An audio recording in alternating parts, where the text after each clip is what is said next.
وانا ما بعملش اي حاجه كده في حياتي، قلت ما ليه ما اخشش العب لعبه حلها على الماشي، واللعبه ديت جامده قوي. وكده من غير كلام كتير نلعب. اول حاجه الشركات. رولكس يا سويسريه يا امريكيه، هنقول امريكيه يعني كل حاجه امريكا. اوه رولكس سويسريه، كنتش اعرف. ستاربكس اكيد مش هندي يعني، اكيد مش هندي. امريكي المره دي بقى تطلع صح. الحمد لله طلعت صح. تعالوا نعمل كده عشان القلب. ايوه النط. يا لهوي وقعت. مش حصل. لا لا لا لا لا لا. في ايه اللي حصل؟ يا سبحان الله خسرت.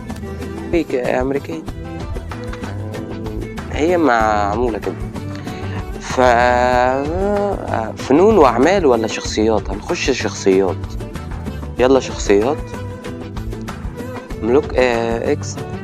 هنقول امريكي، ما هو احنا مش عارفين، هنقول امريكي. ماشي طلع صح. كاظم الساهر عراقي. يا سبحان الله طلع صح. وكده اللعبة باختصار، ويعني الحمد لله احنا كده يعتبر نجحنا. فلو عجبتك اللعبة ما تنساش تعمل لي لايك واشتراك، ومتنسناش في الكلمة الحلوة، ويلا سلام.